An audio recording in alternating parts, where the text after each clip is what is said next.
सबसे पहले आज मैं आपको एलएस कपलिंग की मदद से जो डिफरेंट एलएस कपलिंग के जो डिफरेंट प्रॉब्लम्स हैं डिफरेंट टाइप्स के उनको डिस्कस करूंगा। उससे पहले चंद चीजें जो कि रूल्स हैं और डेफिनेशंस हैं वो देख लेते हैं। मल्टीप्लिसिटी मल्टीप्लिसिटी जो है बेसिकली ये बताती है कि कितने डीजेनरेट लेवल्स या सब लेवल्स हैं और एक जो लेवल है वो कितने सब एटॉमिक लेवल्स में डिवाइड हो सकता है, स्प्लिट हो सकता है। इसको हम m से रिप्रेजेंट करते हैं और मालूम कर सकते हैं 2s+1।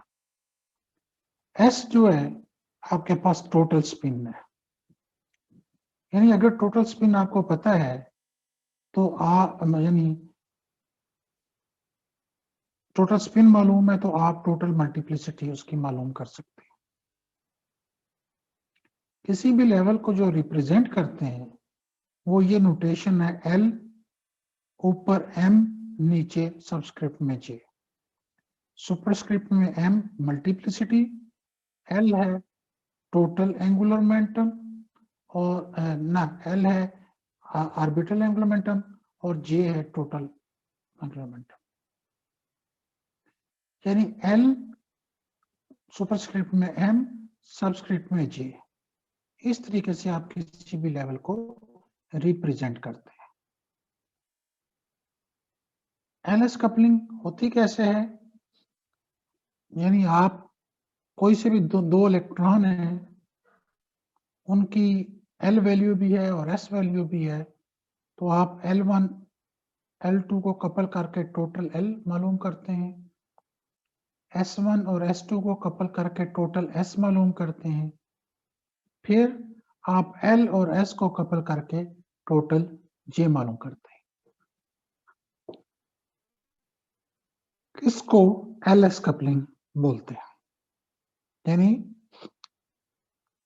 L वैल्यू को कपल करके टोटल L, S वैल्यू को कपल करके टोटल S और फिर इनसे टोटल J मालूम की जाती है और रिप्रेजेंट करते हैं हम L सुपरस्क्रिप्ट में M और सबस्क्रिप्ट में J से। फिर इन लेवल्स को अगर आपने ड्रॉ करना हो इन टर्म्स ऑफ एनर्जी तो उसके लिए जो रूल्स हैं उनको एलएस कपलिंग रूल्स या Hund's rule for relative energies या एलएस कपलिंग रूल्स बोल देते हैं। ये रूल बताते हैं कि कौन सा level in terms of energy higher energy होगा और कौन सा लोअर एनर्जी। फर्स्ट रूल क्या है, for a given electron configuration the term with maximum multiplicity has the lowest energy. यानी अगर आपके पास कुछ टर्म्स मौजूद हों उनमें आप देखें कि मल्टीप्लिसिटी किसकी सबसे ज्यादा है, जिसकी मल्टीप्लिसिटी सबसे ज्यादा होगी उसकी एनर्जी सबसे कम होगी।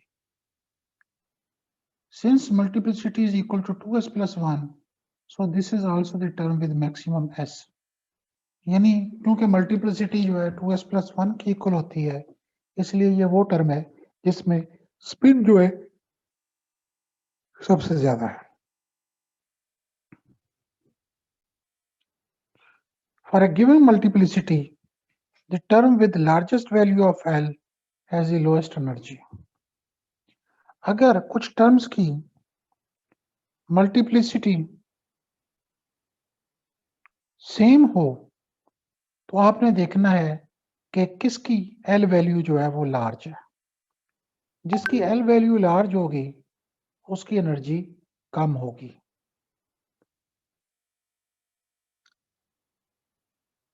फिर आपने देखना है given term in an atom with outermost shell half filled or less than half filled, यानी आपने जिन टर्म्स को लेकर सॉल्व किया है उनको देखना है कि वो हाफ फिल्ड है या लेस देन हाफ फिल्ड है। अगर हाफ फिल्ड या लेस देन हाफ फिल्ड है तो लोएस्ट जे जो है लोएस्ट इन एनर्जी होगा, लेकिन अगर मोर देन हाफ फिल्ड हो तो highest J lowest in energy होगा। ये 3 रूल्स हैं जिनको हमने यूज करना है। इसमें अगर कोई क्वेश्चन है तो पूछ लें, फिर मैं प्रॉब्लम्स पे आता हूँ।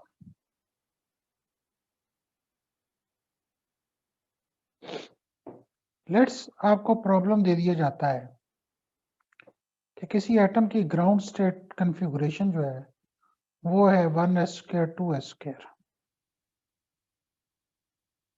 आप मालूम करें कि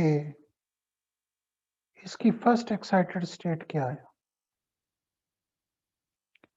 तो आपको पता होना चाहिए कि एक्साइटेड स्टेट अगर मालूम करना हो तो सबसे पहले अगर ना कहा गया हो तो आउटर शेल में से एक इलेक्ट्रॉन आपने एक्साइट करना होता है। तो 2s² क्लोजली फील्ड है, इट मींस इसी से एक इलेक्ट्रॉन हम नेक्स्ट किसी उसमें लेके जाएंगे। नेक्स्ट जो है s से हमेशा इलेक्ट्रॉन p में जा सकता है। तो आप नेक्स्ट जो पॉसिबल स्टेट है वो 2p है। तो आप लिख देंगे 1s², 2s इंटू 2p, क्योंकि s² का एक इलेक्ट्रॉन आप p में ले गए।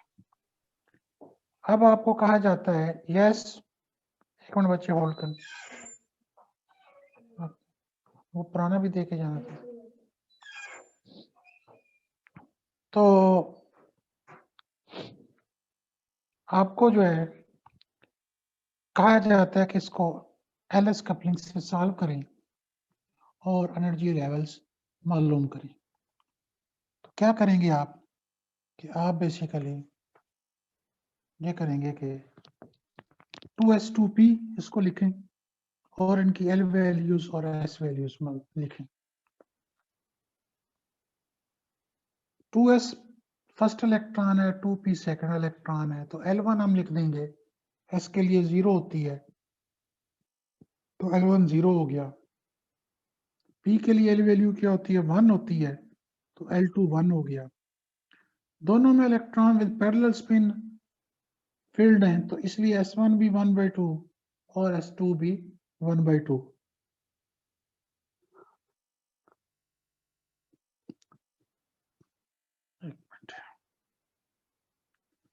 टोटल L आपके पास हो गया 0 प्लस माइनस 1, तो 1 आ गया।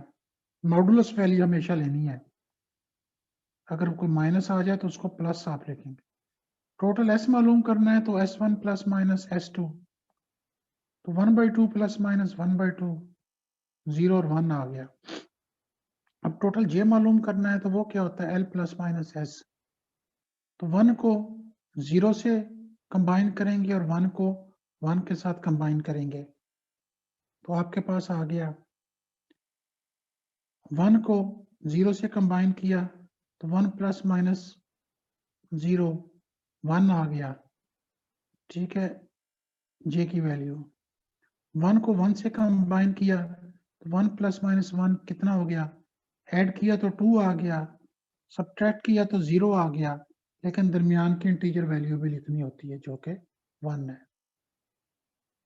अब मल्टीप्लिसिटी मालूम करनी है तो वो क्या होती है 2s प्लस 1, तो स्पिन टोटल स्पिन 0 भी आई है और 1 भी आई है, तो 0 के लिए 2 इंटू 0 प्लस 1 1 हो गई, और 1 के लिए 2 इंटू 1 प्लस 1 3 हो गई। तो मल्टीप्लिसिटी आपके पास 1 और 3 आ गई।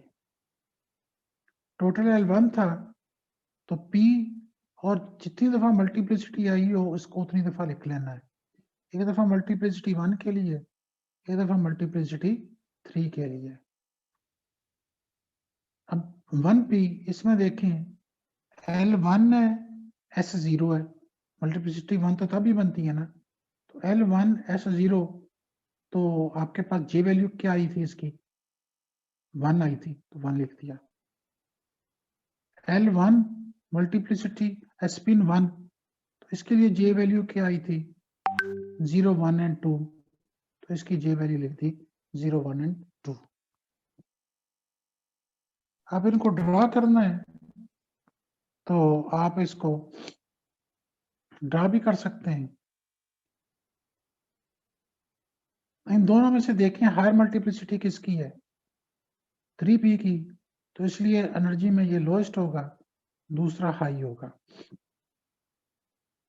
सेकंड रूल क्या था, अगर सेम मल्टीप्लिसिटी हो तो हाईएस्ट एल लोएस्ट एनर्जी, वो यहाँ वेल रूल नहीं लगेगा क्योंकि सेम मल्टीप्लिसिटी वाले नहीं है। तीसरा क्या है कि अगर हाफ फील्ड या लेस देन हाफ फील्ड है तो लोएस्ट जे लोएस्ट एनर्जी, तो इसमें 2s2p है, आउटर मोस्ट शेल 2p है, लेस देन हाफ फील्ड है, तो इसलिए लोएस्ट जे लोएस्ट एनर्जी होगी। तो 3p0 सबसे कम एनर्जी, फिर 3p1, फिर 3p2 और फिर 1p0। इस तरीके से जो लेवल्स हैं वो ड्रॉ होंगे। इसको एक दफा देख लें जो मैंने चीजें बताई हैं, फिर मैं अगला क्वेश्चन पे चलता हूँ। अगर कोई क्वेश्चन होगा तो मुझसे पूछ लें जो चीज नहीं समझ आई यहाँ पे। एक दफा इसको करके देखें, जहां आपको ना समझ आ रही हो ये कैसे चीज आई है तो मुझसे पूछें।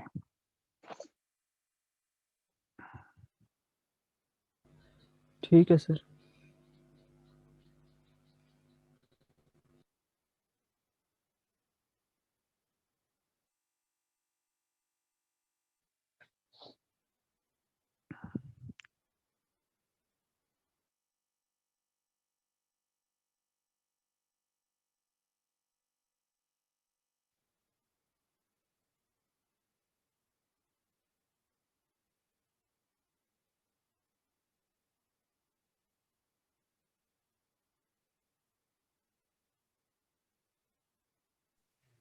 सर जहाँ पे आपने जे निकाला है एल प्लस माइनस एस, हाँ सर जो एस की वैल्यू आई है 0 और 1, सर जब इनको प्लस करना है तो एल की वैल्यू 1 है और एल को 0 के अंदर भी प्लस माइनस करना है और एल को 1 के साथ भी प्लस माइनस करना है। हाँ, वो दूसरी मैंने ना डायरेक्ट लिख दी हुई है, तो आपको एक दफा 1 को, यानी L1 है ना, 1 को आपने जी S के 0 के साथ कंबाइन करना है, एक दफा L1 जी को S के 1 के साथ कंबाइन करना है।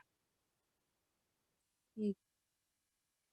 यानी L और S को कंबाइन करना है ना, तो यस सर। L और S को कैसे कंबाइन करेंगे, L का 1 जो है वो 0 से भी कंबाइन होगा, वो 1 से भी कंबाइन होगा। जी सर।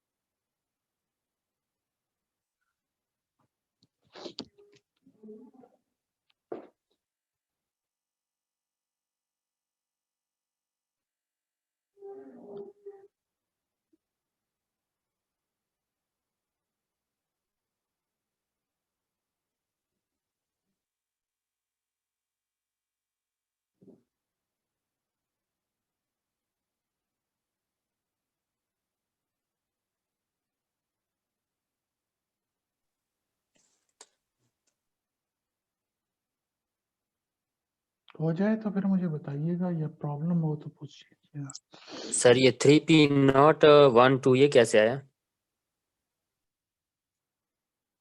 3p सर 3 पे 0 1 2 देखें, ऊपर जो 3 है ये क्या चीज है, सर ये मल्टीप्लिसिटी मल्टीप्लिसिटी। p क्या है, l वैल्यू है, टोटल l, तो टोटल l आपके पास क्या आया था 1, तो इसलिए p आ गया। ऊपर 3 क्यों आया, क्योंकि स्पिन की दो वैल्यूज थी, एक स्पिन की वैल्यू 0 थी, एक 1 थी, तो 1 वाली को कैलकुलेट करें उससे मल्टीप्लिसिटी, तो 2 इंटू 1 प्लस 1, तो कितनी बन गई मल्टीप्लिसिटी? 3। ठीक है, तो ऊपर ठीक लिख है दिया आपने 3। अब जे कैसे आया? तो जे जो है आपको पता है कि पी यानी एल वैल्यू 1 है और स्पिन भी यहाँ पे क्या है 1 है, तो 1 प्लस माइनस 1 कितना होता है? जे 0 1 2, तो इसके लिए वो 0 1 2 आ गया। ठीक है सर।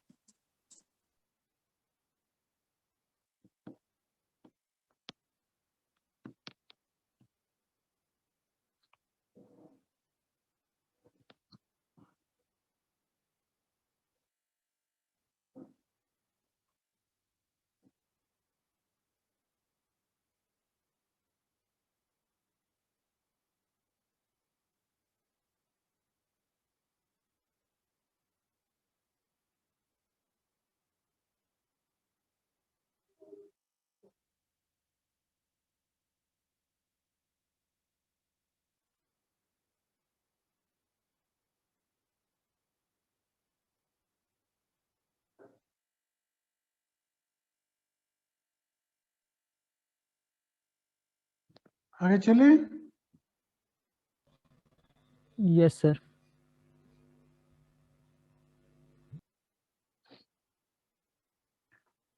अच्छा, अब वो कहते हैं कि electronic configuration of oxygen is 2p4, determine ground state using LS coupling. यानी ऑक्सीजन की जो है वो है 2p4 है कॉन्फ़िगरेशन, इसको सॉल्व करना है और ग्राउंड स्टेट मालूम करनी है। तो 2p4 है तो कैसे फिल होते हैं? पहले px py pz में एक एक electron with parallel spin fill हो जाएगा, चौथा इलेक्ट्रॉन पेयर बना देगा लेट से px में। तो अनपेयर्ड कितने हैं? 2 इलेक्ट्रॉन। तो 2p4 को सॉल्व करना है तो इसको लाइक आप p स्क्वायर सॉल्व करना है, यानी p इंटू p। तो L1 भी 1 है क्योंकि p है, L2 भी 1 है क्योंकि p है, इलेक्ट्रॉन p में है। S1 भी 1/2 है क्योंकि स्पिन अप है, S2 भी 1/2 है क्योंकि स्पिन अप है, दोनों पैरेलल स्पिन से। तो टोटल L क्या हो गया? L1 प्लस माइनस L2, तो 1 प्लस माइनस 1 हो गया 0 1 एंड 2।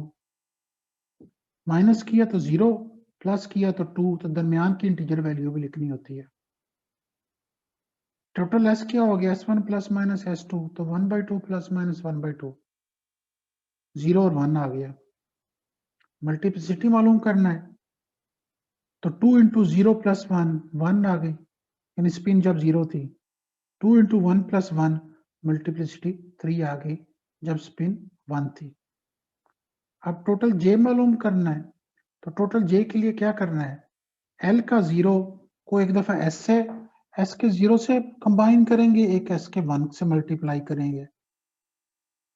1 को S0 और 1 से कंबाइन करेंगे, L2 को S के 0 और 1 से कंबाइन करेंगे, यानी 6 टर्म्स बन जाएंगी।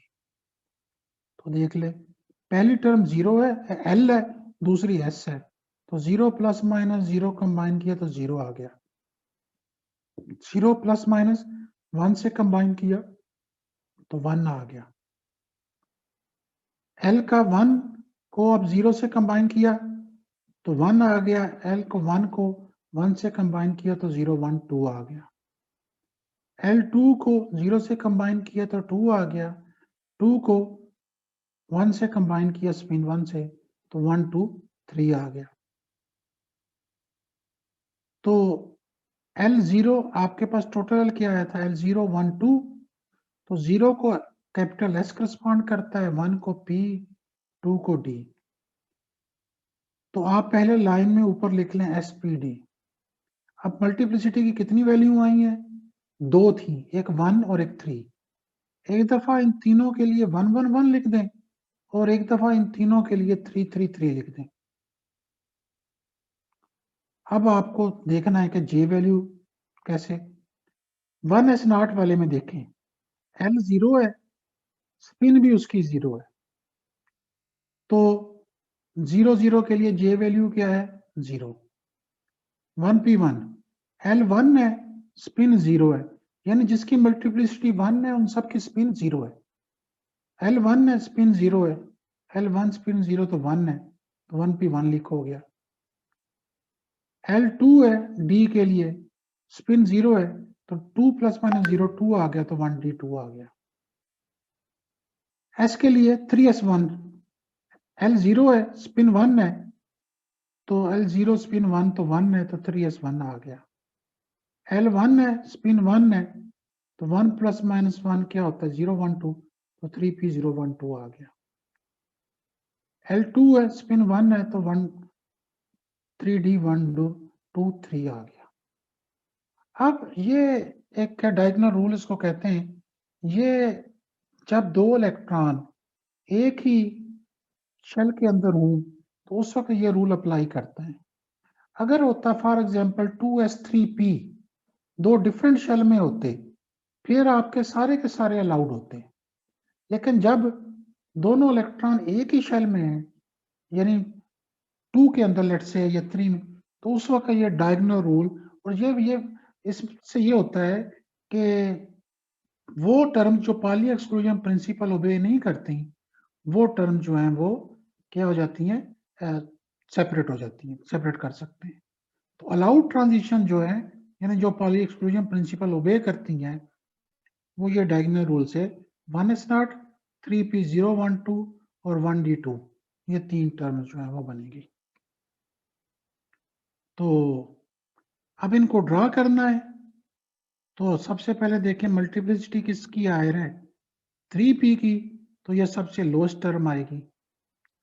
फिर 1s0 और 1d2 दोनों की मल्टीप्लिसिटी सेम है, तो इसलिए देखें कि L वैल्यू किसकी ज्यादा है, D की L वैल्यू ज्यादा है, तो इसलिए इसकी एनर्जी S से कम होगी। तो सबसे नीचे आ गया, और फिर 1s0 आ जाएगा।